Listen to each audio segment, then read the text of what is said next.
Poltergeist, the name given to the story of the paranormal phenomena that occurred at this number 284 Council House in Enfield, North London, is one of Britain's most beloved and well-known ghost stories.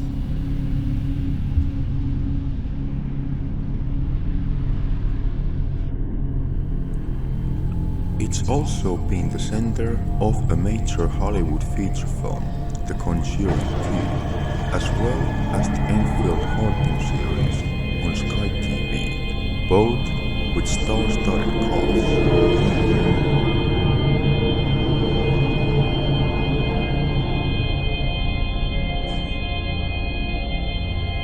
The story of the Enfield Poltergeist house has divided many, with some respected members of paranormal societies believing the account of the Hodgson family to be entirely accurate.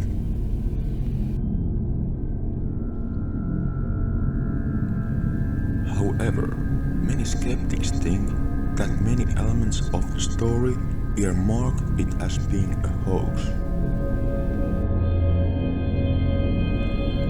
Although we may never exactly know what happened, the poltergeist in Enfield is still the most fascinating ghost story in modern British history. The Enfield Poltergeist story began in 1977 and centered on the Hodgson family, mainly on the youngest daughter, Janet.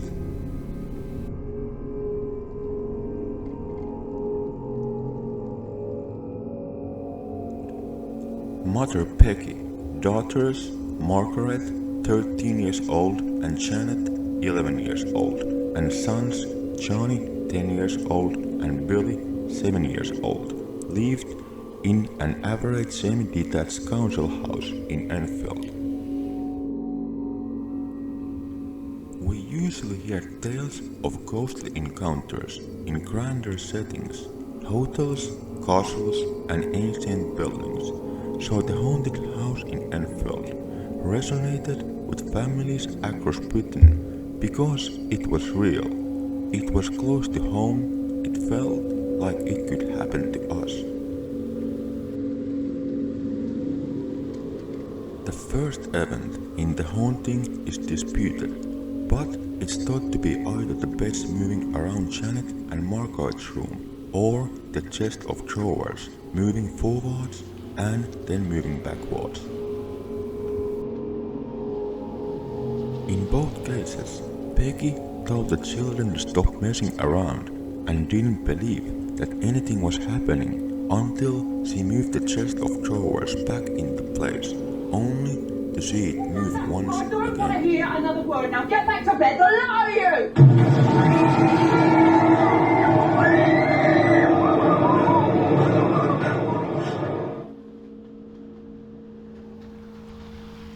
With that, she became frightened and ran to the neighbor's house.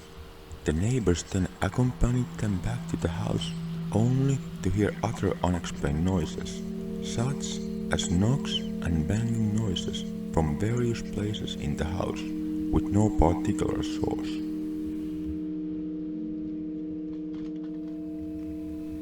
The police were called, and they too heard the noises, but could not trace their source.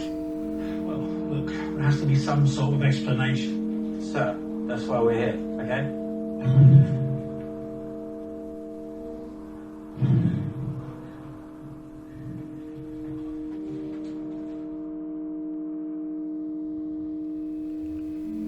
One of the many reasons that the haunted house in Enfield became such a worldwide sensation was because many of the paranormal events that took place inside the home were captured on film.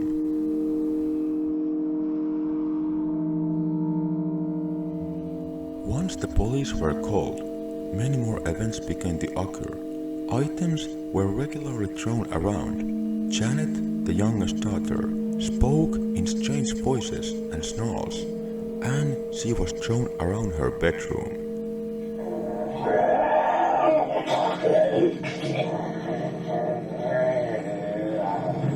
Janet?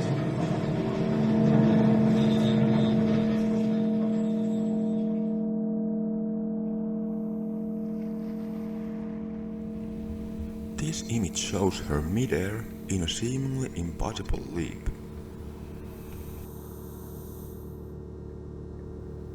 Maurice Cross and Guy Playfair, two of the investigators in the Society for Physical Research case, maintain that they believed the hauntings was genuine and caught many of the now infamous images on film. Much of the equipment used in their investigation was often found to be malfunctioning upon entering the Hodgson household, despite working perfectly well beforehand.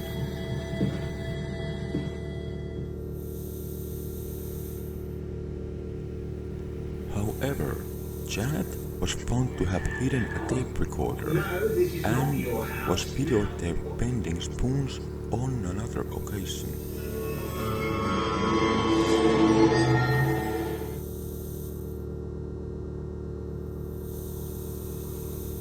They believe that much of the activity surrounding the Enfield coast was genuine.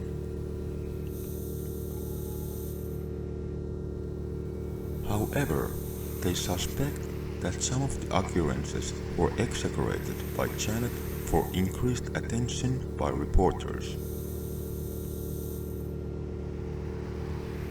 For example, Playfair said that Bill, one of the voices Janet became most well known for, had some similar vocal tics and habits to Janet, such as changing the topic of conversation often. Whilst this doesn't necessarily mean that Bill wasn't real, it does raise questions. Why would Bill speak in such a similar manner to Janet?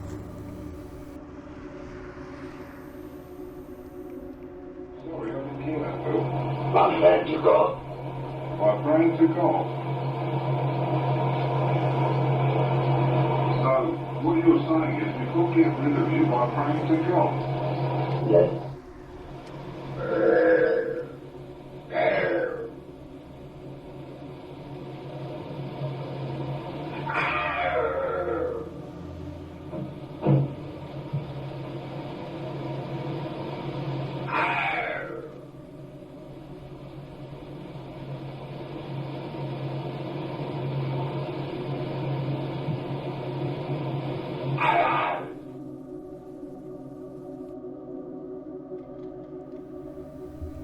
Although there are many theories about the truth of the Enfield haunting house, there are many who believe the Enfield Poltergeist is a hoax and nothing more than a figment of a creative yet troubled young girl. Most investigators believe that the story begins and ends with Janet. The newspapers wrote about the Enfield ghost and the Enfield Poltergeist.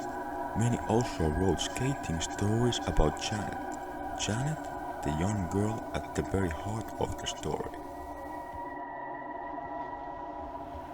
Whether or not she was lying about some or all of the activity, we'll never know, but there is little doubt in most people's minds that at least some of the phenomena, at least in the beginning, was real. Perhaps Janet started to appreciate the increased attention that she, a middle child in a working class family, was finally starting to get, for maybe the very first time.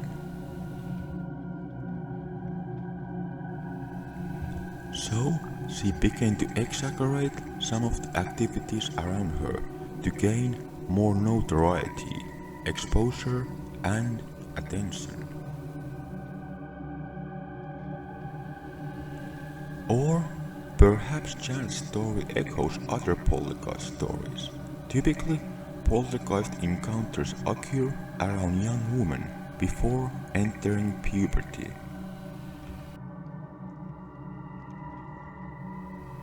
Janet was at precisely the right age for such an encounter, and for all we know, some of her behaviors, such as bending spoons and hiding a tape recorder, may have been encouraged by the said Poltergeist.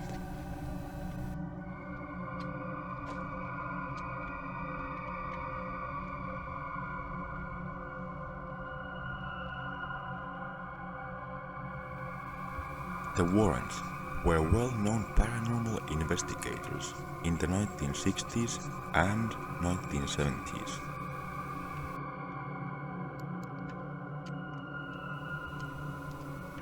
They may well be better known today following the blockbuster films based on their story, The Conjuring, The Conjuring 2 and Annabelle films.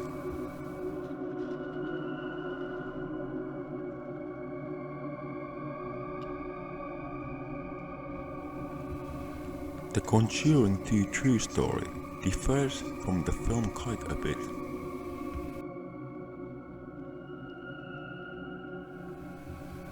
The Conjuring 2 showed the Warrens as being incredibly involved in the case of the Enfield Poltergeist house, but this may be more than a little bit misleading.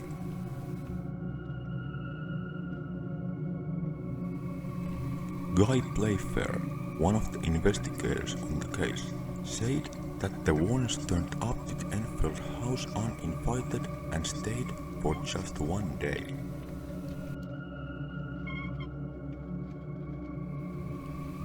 Ed Warren also reportedly told Playfair that a lot of money could be made from the case, which could indicate why the Warrens themselves turned up to do their own investigation. Perhaps the most interesting part of the whole case centers on Bill, the voice that Janet was heard to use and speak with on many occasions in a stern, low tone. Some research suggests that the idea of using a different voice or several different voices might have been planted in Janet's head by Cross.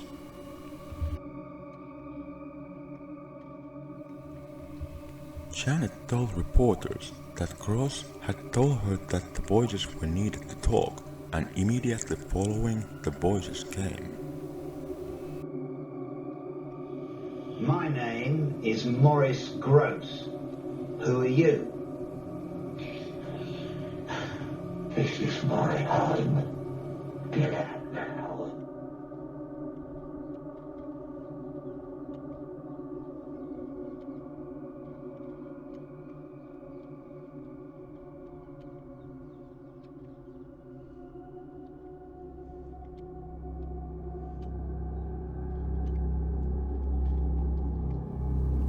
Something unexplained about Bill, however, is how Janet could have known that Bill died of a hemorrhage in the armchair in the living room of the house, which was later confirmed by his son, that a man named Bill had died in the house of a hemorrhage sitting in his chair in the living room.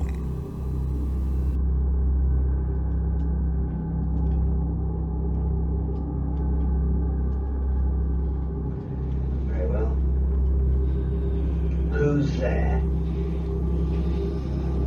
Bill.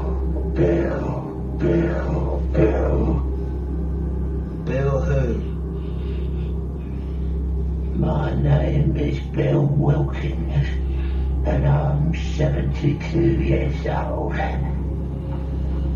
Where do you come from? I've come from the grave. How did you die? I went blind and had an hemorrhage, and I fell asleep and died in the chair in the corner. Why have you come here? I like to hear them scream.